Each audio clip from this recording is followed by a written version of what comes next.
أعوذ بالله السميع العليم من الشيطان الرجيم. بسم الله الرحمن الرحيم. الحمد لله رب العالمين والصلاة والسلام على أشرف الأنبياء والمرسلين سيدنا مولانا محمد وعلى آله وأصحابه وذرياته أجمعين. رب اشرح لي صدري ويسر لي أمري واحلل عقدة من لساني يفقهوا قولي. سبحانك لا علم لنا إلا ما علمتنا إنك أنت العليم الحكيم وتب علينا إنك أنت التواب الرحيم. Assalamualaikum warahmatullahi wabarakatuh. Yang dimulakan Al-Imam Tuan Imam Ahli Rajatul Kuasa Surau Ar-Ridwan, Datuk-datuk, datin-datin, para asatizah, tuan-tuan, perempuan, anak-anak yang dikasihi sekalian, alhamdulillah wa syukurillah.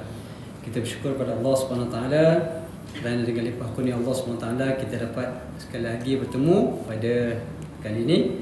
Alhamdulillah. Dan macam biasa, tuan-tuan perempuan, insya-Allah kita sambung cerita kita daripada maqasid asy-syariah. Okey tuan-tuan, sebelum kita mulakan pengajian kita pada kali ini, kita buat revision sikit. Ulang kaji sikit boleh tuan-tuan eh? Ingat lagi tak apa itu maqasid syariah? Siapa boleh? Maqasid syariah apa dia eh? Pernah dengar tuan-tuan eh? Maqasid syariah secara umum ni kira cerita orang kampung lah ni tidak menggunakan bahasa yang tinggi-tinggi sangat. Biasa saya orang kampung tuan-tuan, cakap macam orang kampung boleh tuan-tuan eh?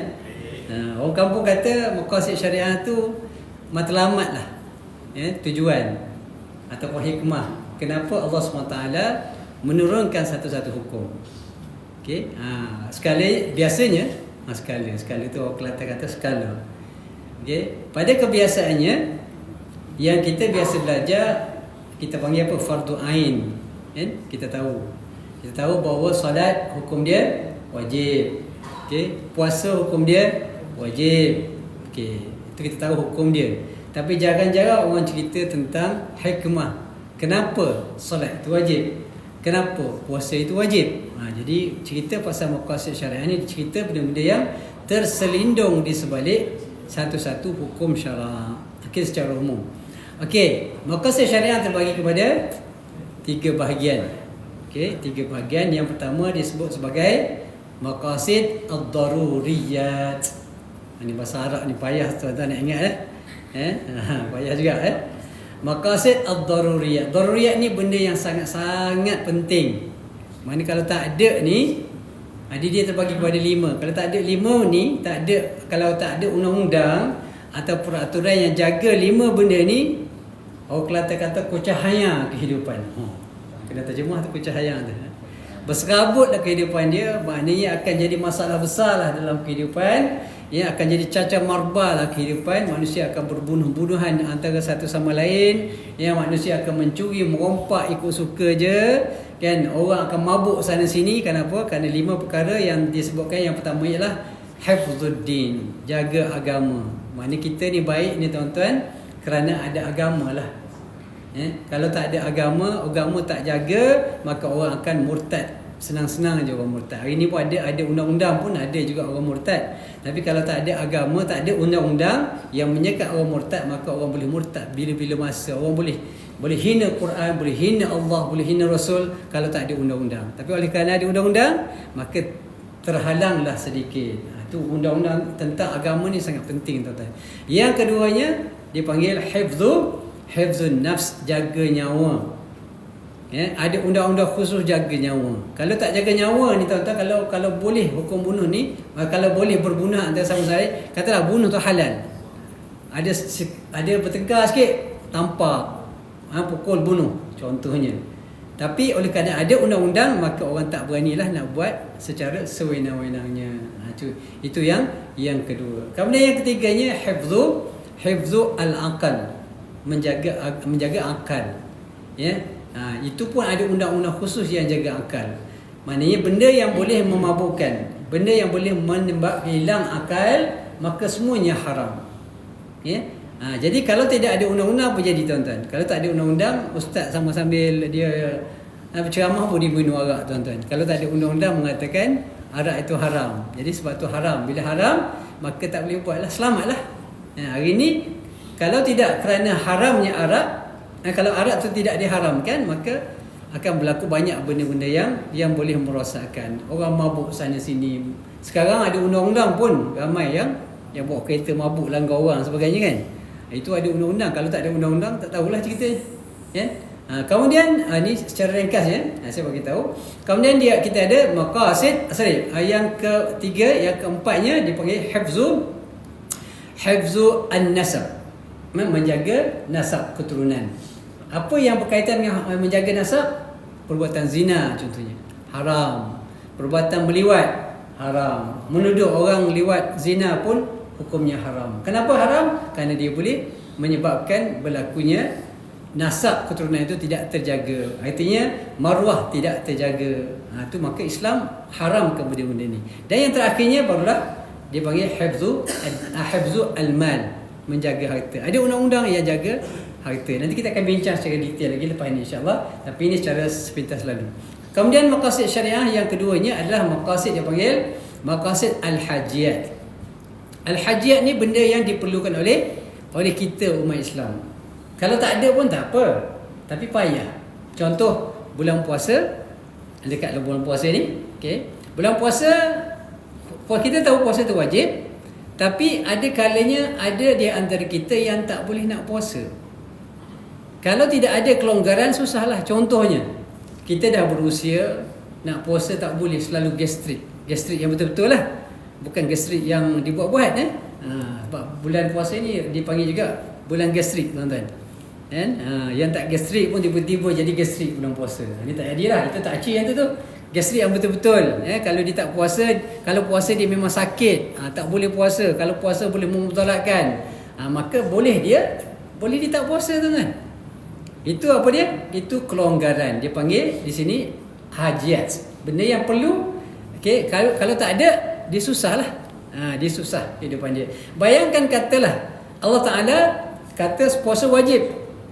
Kamu sakit ke, kamu sapir ke, kamu mengandung ke, kamu melahirkan anak ke, wajib puasa. Tak puasa, dosa. Apa jadi tuan-tuan? Jadi orang puasa sampai mati tuan-tuan. Sebab puasa tu wajib, nak tinggal tak boleh. Tapi Allah Ta'ala tak buat macam tu tuan-tuan. Allah Ta'ala bagi kelonggaran. Maka itu dia panggil maqasid al-hajiyat. Benda yang diperlukan oleh kita, nak memudahkan kehidupan kita, supaya kita tak hidup payah. Buat ibadat kita nak, tapi tak naklah benda yang terlalu memayahkan kita. Kan? Baik. Kemudian yang terakhirnya maqasid syariah ni dia panggil maqasid at-tahsiniyat. Tahsiniyat ni benda kalau ikutkan hukum dia memang ada hukumnya wajib ya. Contohnya hukumnya wajib lah. Wajib apa dia? Antaranya ialah kita wajib bercakap benar. Berbohong, apa hukum berbohong? Haram. Tapi adakah dia sampai daruriyat? Tak. Sebab orang berbohong dia tak mati. Orang berbohong tak sampai jatuh maruah contohnya. Orang berbohong tak adalah sampai berbunuh-bunuhan. Tapi hukumnya haram. Hukumnya haram, berbohong haram. Tetapi dia masuk dalam kategori at-tahsiniyat. Maksudnya mencantik, mengindahkan akhlak seseorang Muslim. Dia berdosa. Jadi kalau kita boleh kirakan tahsiniyat ni, kalau kira benda yang haram, benda yang bukan dosa besar. Kan? Kalau kita tinggalkan dosa kecil, maka cantiklah iman kita, cantiklah akhlak kita, tak berbohong, kita tak buka aurat contohnya. Jadi buka aurat ni berdosa, tapi tidaklah sampai dosa besar, dia dosa kecil. Tapi kalau kita tinggalkan dosa-dosa kecil, maka cantiklah kehidupan kita, sempurnalah, nampaklah Islam kita yang sangat bagus. Tapi contohlah, solat bagus, puasa bagus, semuanya bagus, tapi dia pergi main bola, dia pakai seluar pendek. Nampak tak cantik kan? Tapi yang lain bagus. Cuma satu ni, bab ni dia tak boleh. Yang mesti pakai seluar pendek contohnya. Maka tak comel bahagian tu lah, tak cantik bahagian tu lah, tak sempurna lah iman dia. Jadi kalau buat yang tahsiniyat ni, maka dia akan lebih sempurna kehidupan kita, sempurna keimanan kita kepada Allah SWT. Itu secara umum lah tuan-tuan, yang disebutkan sebagai maqasid asy-syariah. Boleh faham tuan-tuan? Kalau tak faham, kira faham lah, insyaAllah. Mudah je kan. Ni cerita cara orang kampung je. Baik, malam ni tuan-tuan, kita nak cerita satu maqasid. Oleh kerana bulan puasa dah dekat, malam ni kita ambil satu maqasid yang khusus tentang puasa. Okay, sebab puasa pun dah dekat, kita tak cerita pasal Isra Mi'raj lah. Tuan-tuan mungkin dah ada ceramah Isra Mi'raj ataupun akan datang. Dah ada? Isra belum akan datang. Tapi malam ni kita tak cerita Isra Mi'raj lah. Sebab ada dah ustaz yang akan cerita pasal Isra Mi'raj. Malam ni kita masih lagi cerita tentang maqasid asy-syariah. Macam saya sebutkan tadi tuan-tuan, kita tahu puasa itu wajib. Kalau tak puasa, apa hukum dia? Haram. Bila haram, berdosa. Bila berdosa, akhirnya akan masuk neraka. Itu kita tahu dah semua tu. Itu dah orang kata dah macam formula.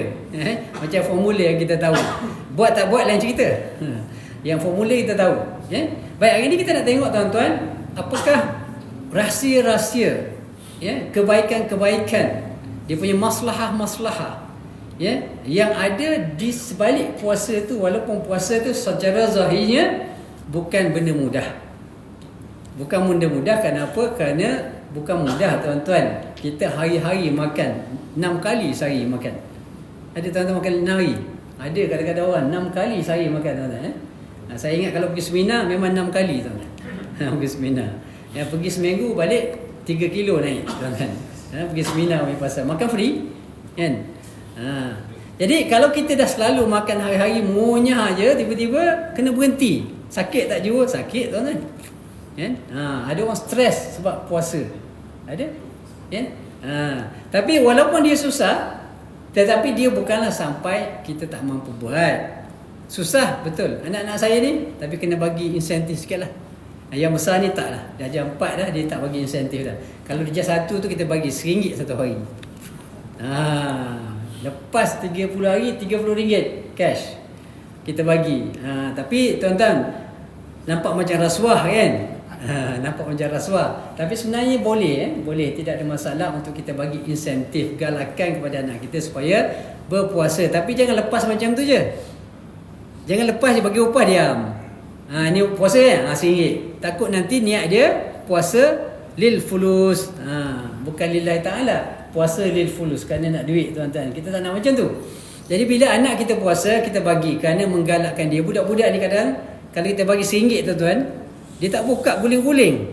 Punya lapar yang guling-guling dia pun sanggup tahan. Sebab apa? Demi RM1. Tapi kalau kita sebut pahala, pahala besar ni, sabar sikit. Dia tak nampak pahala tuan. Kita orang tua pun tak nampak pahala ni. Tapi anak-anak RM1 tu dia mempertahankan diri dia tu untuk puasa sebab hujung bulan dapat RM30. Tapi dah besar-besar ni, bolehlah dia faham sikit. Kita puasa kerana Allah, mencari redha Allah, nanti Allah Ta'ala bagi pahala, ganjaran pahala, masuk syurga. Itu dah besar-besar boleh tuan-tuan. Kalau dia kecil-kecil, dia memang kena bagi duit. Tak apa, tapi kita kena fahamkan dia bahawa, ingat, memang Abi bagi duit, tapi puasa bukan kerana duit tu. Puasa kerana Allah. Kita pasakkan dalam jiwa dia, mana puasa bukan kerana manusia, bukan kerana duit, bukan kerana dunia, puasa kerana Allah. Didik anak-anak. Dia memang susah tuan-tuan, tapi anak-anak kita yang kecil-kecil 7-8 tahun pun dah boleh berpuasa, apatah lagi kalau kita dah orang dewasa. Memanglah lapar tuan-tuan. Memang tak seronok. Sebab puasa ni dia melawan nafsu. Nafsu kita nak makan, tak boleh nak makan. Nafsu nak minum, tak boleh nak minum. Nafsu nak bersama dengan isteri kita yang halal. Yang halal ni bukan orang lain, isteri kita halal. Tapi bulan puasa siang, tak boleh. Sabar. Susah tuan-tuan. Khususnya orang yang baru kahwin. Lepas tu dah jangan kahwin bulan Ramadan tuan-tuan. Orang muda kena pesan awal-awal, jangan kahwin bulan Ramadan, bahaya tuan-tuan. Takut terlajak. Jadi Ramadan ini satu bulan yang sangat istimewa tuan-tuan. Kenapa awak sangat cerita pasal Ramadan ni Ustaz? Orang tanya, mungkin tuan-tuan tertanya-tanya. Lama lagi ni sebulan dah cerita Ramadan dah. Tak apa tuan-tuan, kita cerita awal-awal. Sebab apa? Sebabnya mudah. Kalau kita nak berjaya dalam apa-apa benda yang kita buat tuan-tuan, kita kena buat perancangan. Dia kena merancang daripada awal. Kita nak datang kemari pun, saya nak datang kemari pun, tuan saya rancang tuan-tuan, tak rancang tak sampai on time. Dah kira dah calculation dia. Okey, daripada awal tu tengok waste ke sini berapa minit? 40 minit. Okey, rancang kan 40 minit Itu tak termasuk jam campur tolak jam semua sekali katalah 1 jam.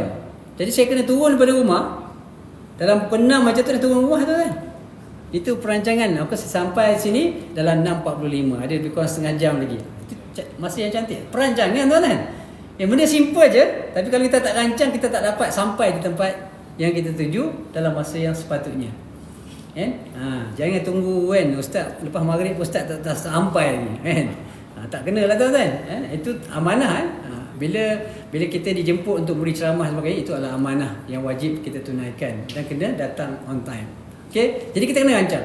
Itu perkara dunia. Kalau kita belajar pun sama, kita kena rancang anak-anak kita yang berhadap yang masih lagi SPM tak habis Kan habis?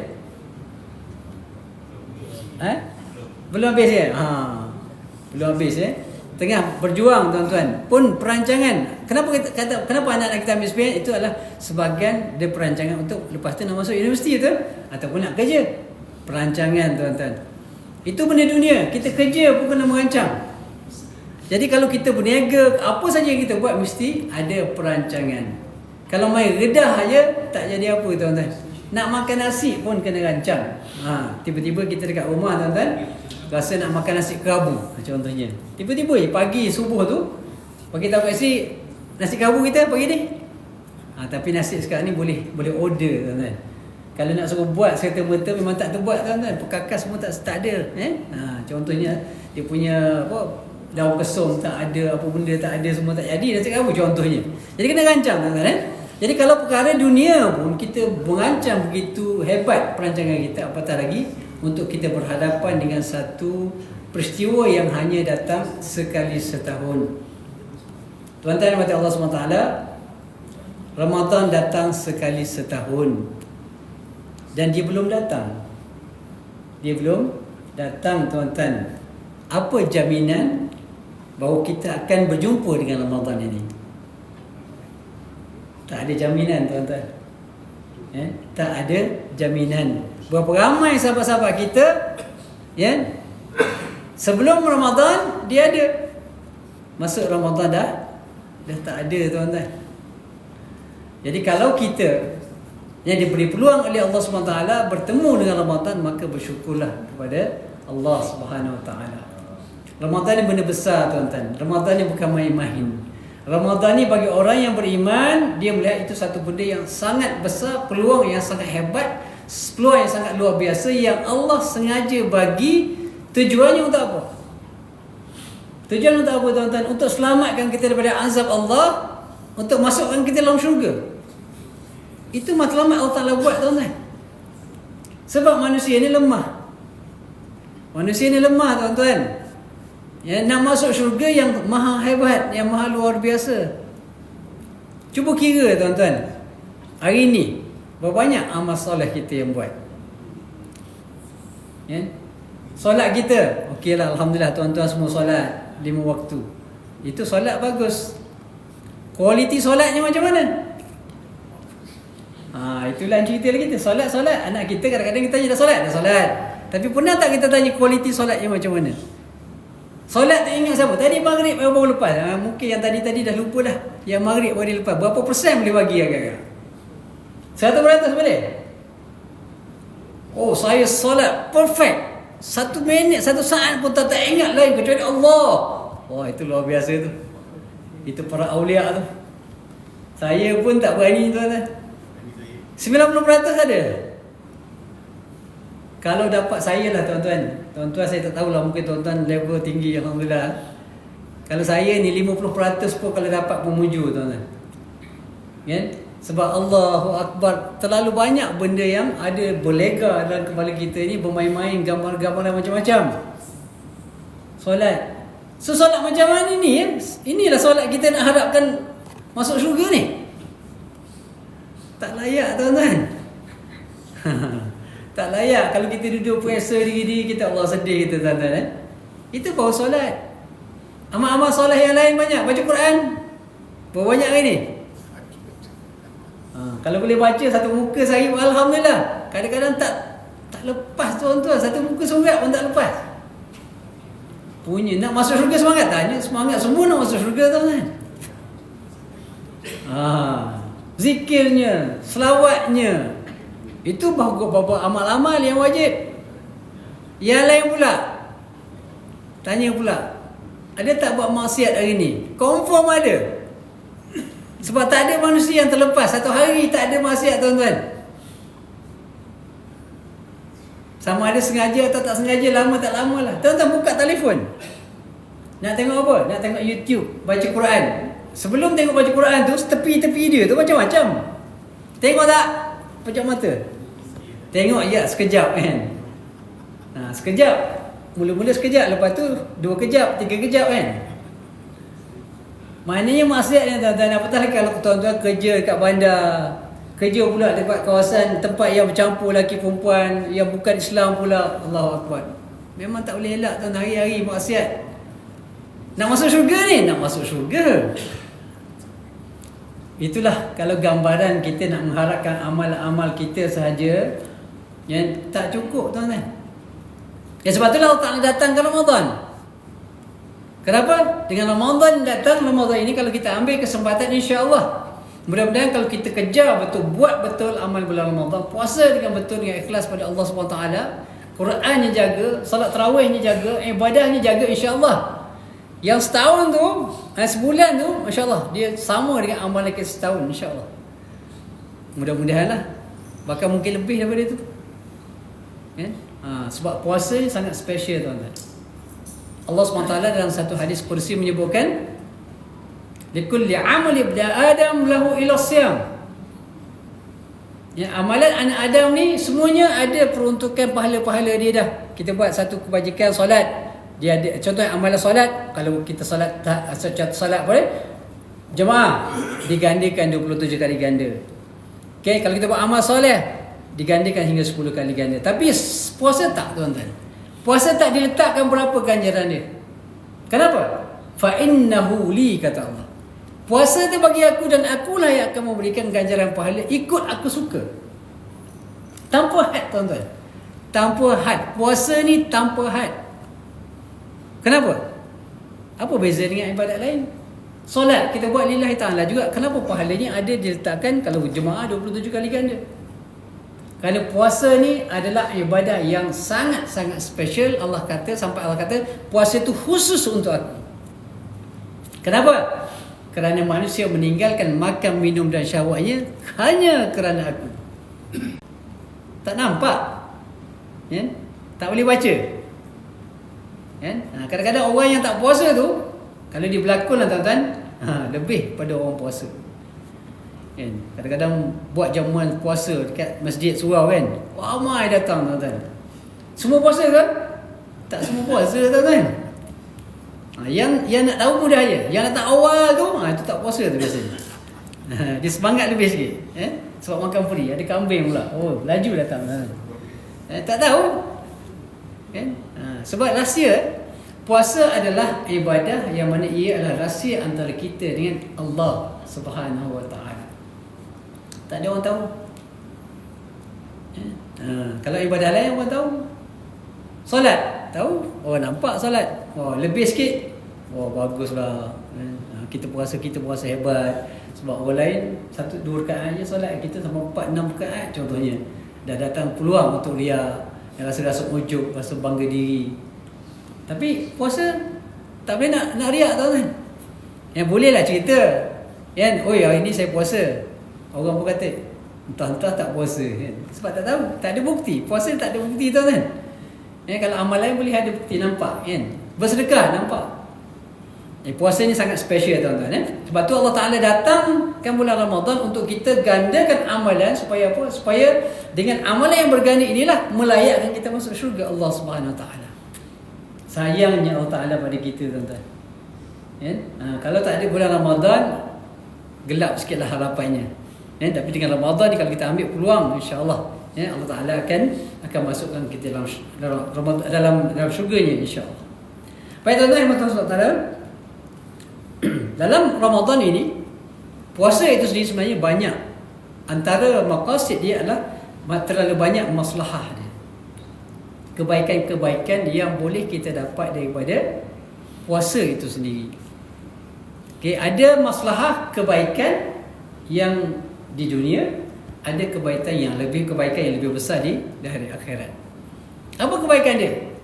Walaupun macam saya sebutkan tadi, memang payah.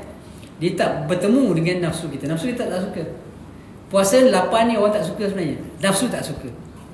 Okey. Yang suka tu adalah kerana iman kita dalam hati kita. Kita seronok. Kita rasa enjoy. Seronok puasa, tuan-tuan. Kerana kita masa itulah kita dapat rasa dekat dengan Allah Subhanahu Wa Taala. Tapi kalau ikut nafsu, nafsu tak suka. Tapi sebenarnya ni banyak kebaikan.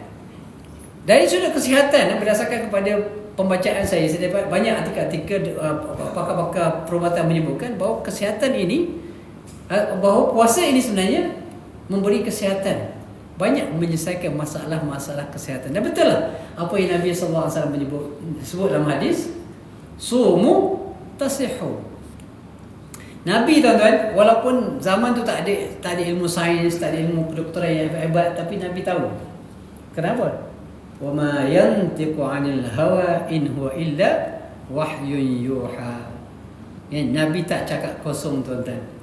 Nabi cakap walaupun dia berkaitan dengan kesihatan, Nabi kata sumu tasihhu, puasalah kamu, nescaya kamu akan jadi orang yang sihat. Jadi kalau nak sihat memang kena puasa, tuan-tuan. Kalau nak sihat kena puasa. Bahkan ada terdapat banyak tulisan-tulisan daripada pakar-pakar kedokteran menyebutkan bahawa puasa ini boleh menyelesaikan banyak masalah kesihatan. Contohnya darah tinggi. Orang ada masalah darah tinggi, tuan-tuan, kalau dia puasa, insya-Allah darah dia boleh menurun. Kencing manis, bahkan jantung, bahkan orang yang masalah tekanan mental dan sebagainya, dia boleh diselesaikan melalui puasa, tuan-tuan. Ini kehebatan puasa. Yang ketara yang selalu orang buat sebab apa dia? Sebab nak menurunkan berat badan. Memang confirm lah boleh turun, tuan-tuan. Yang sebab apa? Sebab tak makan, kan. Biasa 6 kali sehari makan, kan. Dah tinggal 2 kali je sehari, kan. Dah makan buka puasa, dia tak, biasanya lepas Isyak tu kalau makan bersikit-sikit dah, sebab dah kenyang sangat dah. Dia tak makan. Bila tak makan, secara umumnya naturally dia akan kurang lah berat badan. Itu antara. Tapi bukanlah itu nawaitu kita, kan. Nanti niat pula saja aku puasa kerana nak kuruskan, nak kuatkan berat badan, tak adil lah. Buat lillahi ta'ala, yang lain tu datang. Tapi kita kena tahu juga beberapa faedah puasa ni, supaya apa? Supaya dia memberikan semangat yang lebih sikit pada kita. Sebab pahala tak nampak, tuan-tuan. Pahala ni benda yang tak nampak. Sebab itulah kita kadang-kadang, walaupun kita kata puasa lillahi ta'ala, puasa ni untuk syurga, puasa ni untuk pahala, tapi oleh kerana benda-benda itu semua tak nampak, jadi kita kena cerita benda-benda yang berkaitan dengan kehidupan kita seharian. Barulah kita nampak, oh puasa bagus, oh sebab sihat. Lillahi ta'ala tu memang asas lah. Tapi yang lain kita kena cerita. Baik, selain daripada itu, tuan-tuan, selain daripada kebaikan dari sudut dunianya, tetapi puasa ni sebenarnya adalah di antara kaedah Allah Ta'ala menjadikan dia sebagai satu perisai daripada kita melakukan kemaksiatan. Dipanggil junnah. Junnah ni artinya perisai. Jadi perisai ni kalau dalam perang, tuan-tuan, kalau orang dulu digunakan perisai untuk menahan daripada tusukan pedang, orang pancung tam, letak dengan perisai, kan, selamat dia. Orang panah, nampak panah datang, tahan perisai, tak kena dia. Lembing, baling, kan, tak kena, kan? Itu istilahnya. Mana satu analogi yang dibuat oleh Nabi sallallahu alaihi wasallam, puasa ni dia ada kuasa yang luar biasa untuk halang kita daripada buat maksiat.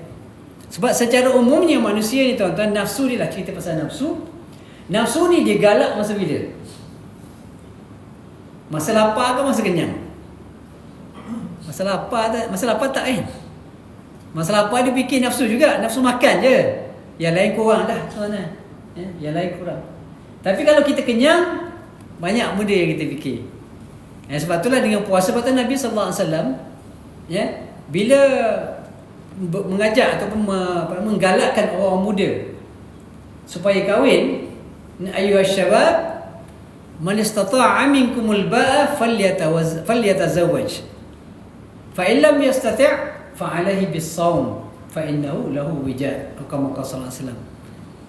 Nabi sallallahu alaihi wasallam memang menggalakkan orang muda supaya berkahwin. Orang tua boleh lagi, kan, tak ada masalah, kan, kalau nak lah. Tetapi kalau tak mampu, maka Nabi kata apa? Fa'alaihi bis-shaum, maka hendaklah dia berpuasa, kerana puasa itu menjadi perisai.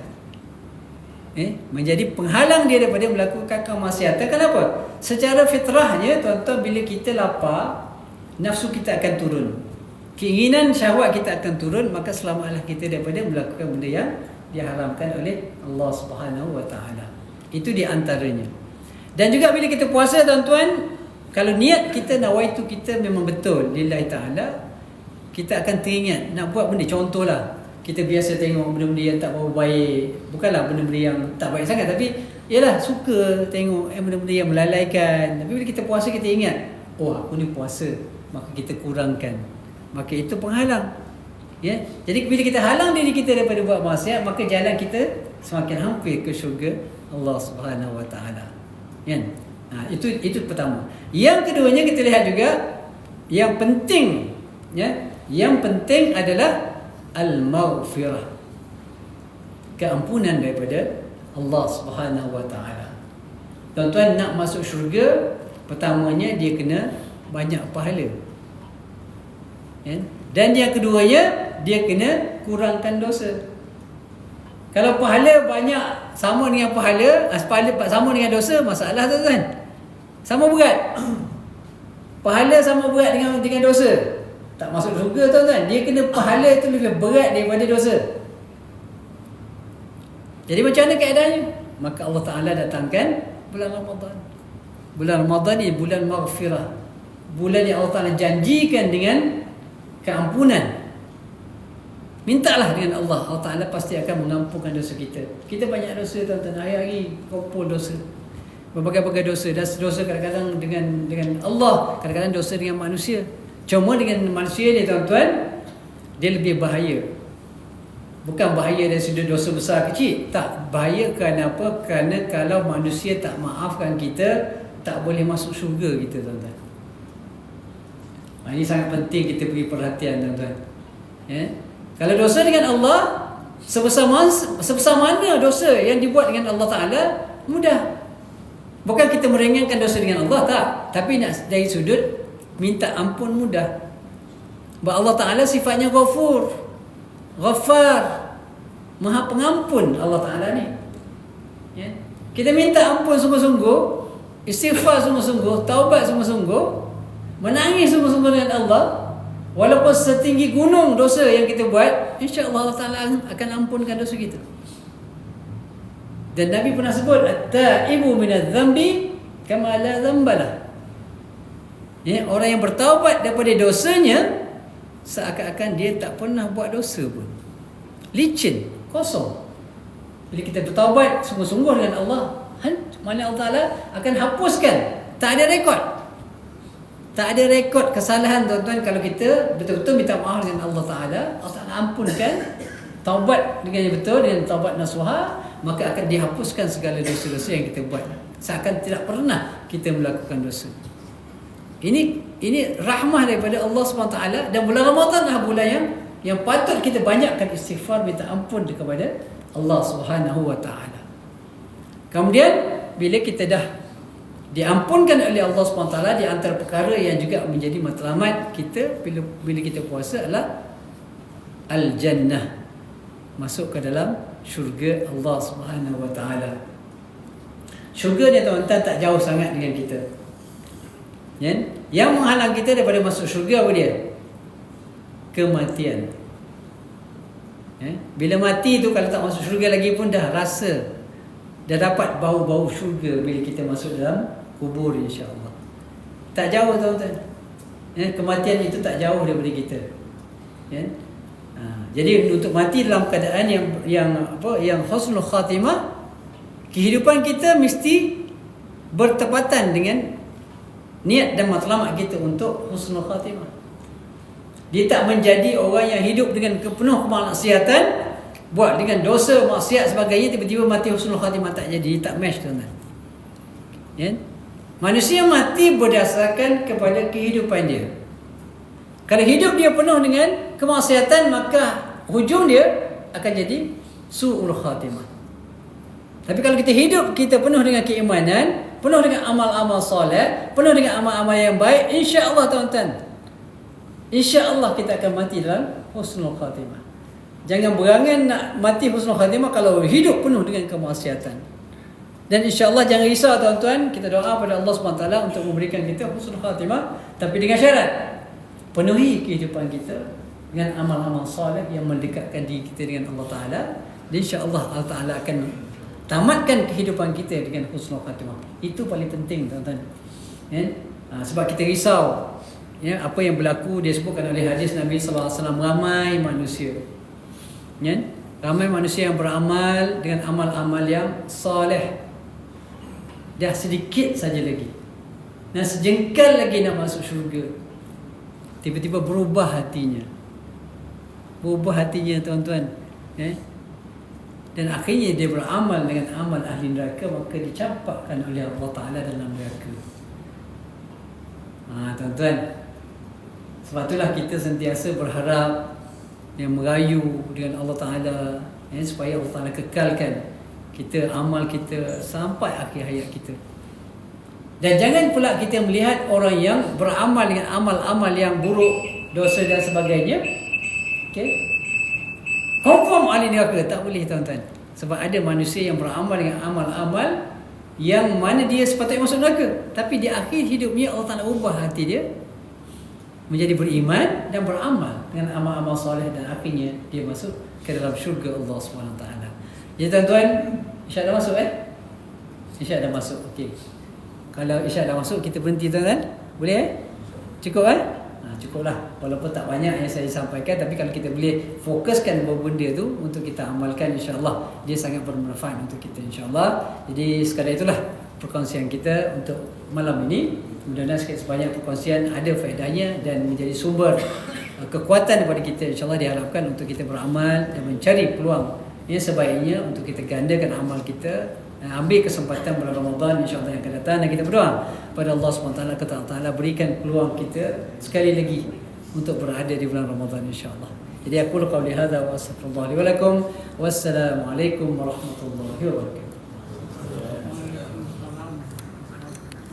Ya, ada soalan? Ya, silakan. Okey.